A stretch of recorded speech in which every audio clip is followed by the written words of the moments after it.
전 세계 빅클럽들의 자금력은 그 어느 때보다 강력해지면서 상상도 못할 초대형 이적들이 쏟아질 것이란 전망이 나오는 상황입니다. 그래서 오늘은 향후 큰 이적료와 함께 이적 소식이 들려올 가능성이 높은 선수들을 알아보겠습니다. 그럼 지금 바로 시작합니다. 먼저 소개할 선수는 타일러 디블링입니다. 작년 겨울 이적 시장 동안 토트넘은 디블링의 영입을 원했다는 보도가 나왔는데 당시 사우스햄튼은 단호하게 선을 그었고 1억 파운드 이하로는 절대 팔지 않겠다는 입장을 보였다고 알려졌었죠. 그 금액이 정말 내부적으로 논의된 수치였는지는 양 구단만이 알고 있는 내용이겠지만 아직 19살밖에 되지 않은 선수에게 그 정도의 평가가 붙었다는 것은 솔직히 고개를 갸웃하게 만드는 부분이죠.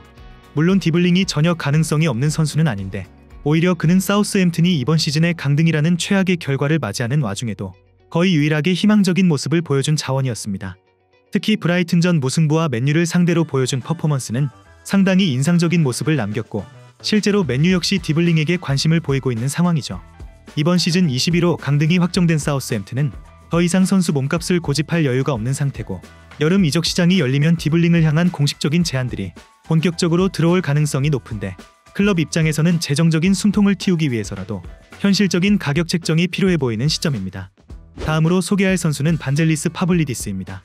첼시와 뉴캐슬 모두 관심을 보이고 있는 파블리디스는 24-25 시즌 벤피카로 이적한 이후에 완벽에 가까운 데뷔 시즌을 보낸 선수입니다. 알크마르에서 단 1,800만 유로라는 비교적 저렴한 금액으로 영입한 파블리디스는 모든 대회를 통틀어 무려 53경기에서 29골을 기록했고 그중 7골은 챔스에서 나왔을 정도로 유럽 무대에서도 강한 인상을 남겼습니다. 덕분에 벤피카는 16강까지 진출할 수 있었고 최근 클럽 월드컵에서도 좋은 활약을 보여주었죠. 다만 그를 데려가고 싶은 구단 입장에서는 적지 않은 고민이 따르고 있는데 벤피카는 파블리디스의 바이아웃 조항으로 1억 유로를 설정해뒀고 그 금액을 전액 지불하지 않으면 어떤 협상도 받아들이지 않겠다는 입장을 분명히 하고 있기 때문입니다. 파블리디스가 골 결정력과 연계 플레이 모두에서 상당한 완성도를 보여주는 선수라는 것은 분명하지만 아직까지 유럽 빅리그에서 뛴 경험이 없다는 점은 분명한 리스크로 작용할 수밖에 없는데 결국 이 26살 스트라이커를 위해 거액을 지불할 대형 구단이 등장할지 지켜봐야겠습니다. 다음으로 소개할 선수는 호드리고 모라입니다. 지난 시즌은 모라에게 있어 사실상 커리어의 출발점이자 존재감을 확실히 알린 시즌이었습니다. PSG, 맨유, 아스날 같은 빅클럽들이 일찌감치 관심을 보인 선수로 그는 올해 5월 포르투와 재계약을 맺으면서 바이아웃 금액이 무려 1억 유로로 설정되었습니다. 포르투 1군에서 이미 주전 자리를 꿰찬 모라는 아직 성장 가능성이 훨씬 더 많은 선수로 그의 전성기는 아직 멀었지만 현재 포르투에서 벌써부터 특별함을 보여주고 있죠.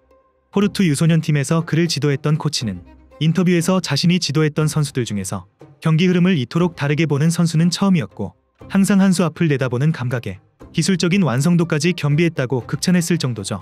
그 말은 단순한 찬사가 아니라 실제 경기력으로 증명되었는데 리그 마지막 9경기에서 모라는 무려 7골을 터뜨렸고 단순히 경기를 조율하는 미드필더가 아니라 직접 승부를 결정짓는 능력까지 갖췄다는 점에서 더욱 특별한 선수로 평가를 받고 있습니다.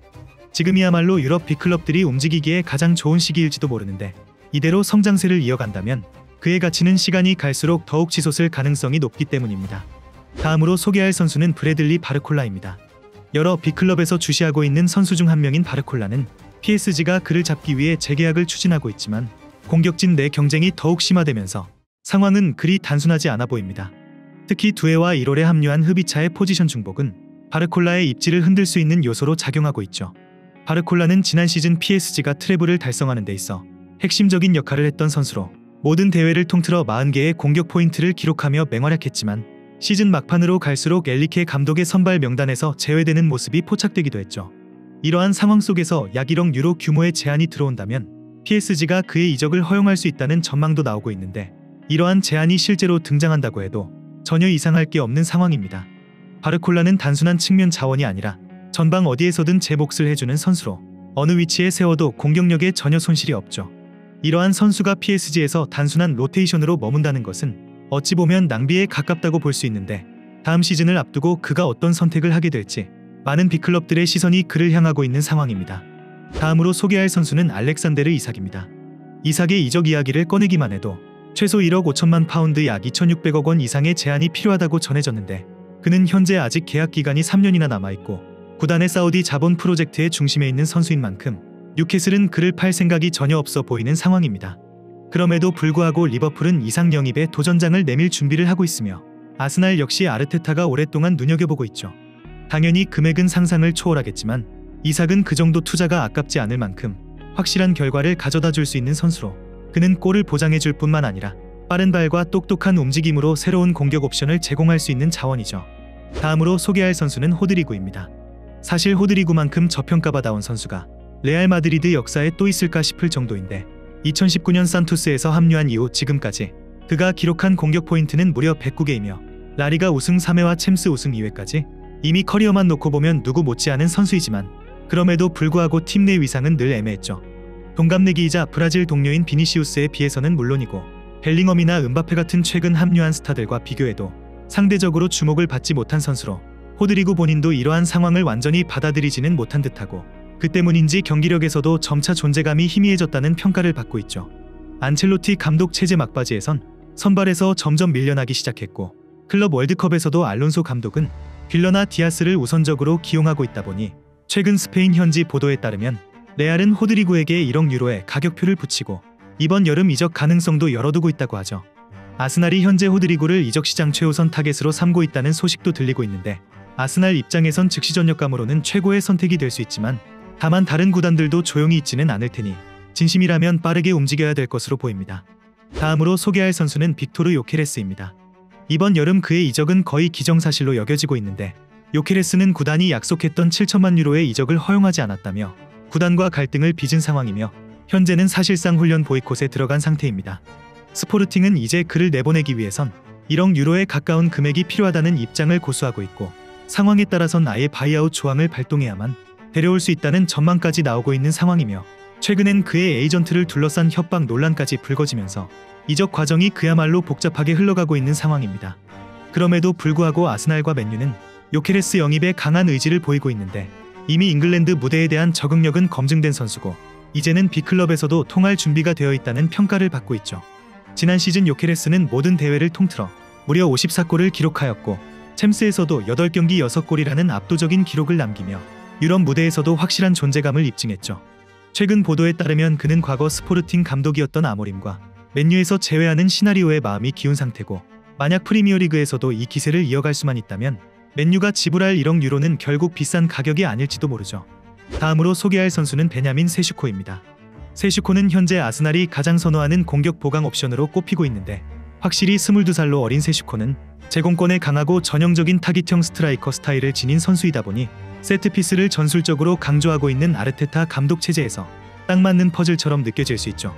독일 현지 보도에 따르면 세슈코는 이미 아스날과 개인 합의에 도달한 상태이며 이제 커리어의 다음 단계를 위해서 잉글랜드 무대로 향할 준비를 마친 것으로 보입니다. 라이프치히에서 지난 2시즌 39골을 기록하며 확실한 존재감을 보여주었지만 팀은 이번 시즌 분데스리가 7위에 그치며 챔피언스리그 진출에 실패했고 구단 재정에도 적잖은 압박이 생긴 상황입니다. 결국 세슈코의 이적은 구단 입장에서도 재정적인 숨통을 틔울 수 있는 선택지가 되고 있죠.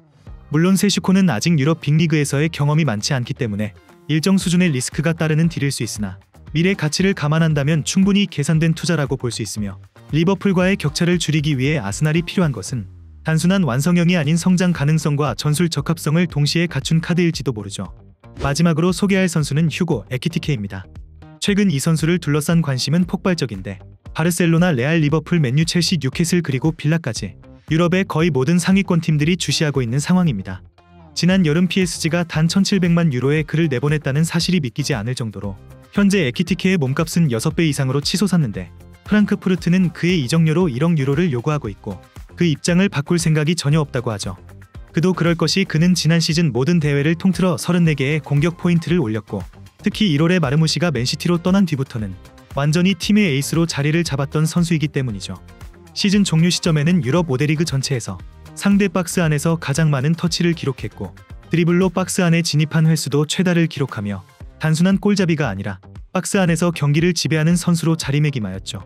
일각에선 그를 앙리와 비교하기도 하지만 물론 그건 아직 시기상조일 수 있으나 다만 공을 다루는 우아한 터치나 안쪽으로 파고들 때의 위협적인 움직임은 분명 앙리를 연상시키는 부분이 있고 막기가 굉장히 까다로운 스타일이라는 것은 부인할 수 없죠. 에키티케는 단순히 득점을 올리는 데 그치지 않고 상대 수비를 흔들고 공간을 만들어내며 때로는 자신이 직접 경기를 결정지을 수 있는 다양한 무기를 갖춘 공격수로 독일 무대에서는 확실히 성장한 모습을 보여주었는데 앞으로 그의 활약을 주목해보시면 좋을 것 같습니다. 이렇게 지금까지 향후 큰 이적료와 함께 이적 소식이 들려올 가능성이 높은 선수들을 알아보았습니다. 여러분들은 어떤 선수가 가장 기대되시는지 댓글로 많은 의견 남겨주시면 감사하겠습니다. 그럼 이번 영상은 여기서 마치며 지금까지 에띵이었습니다.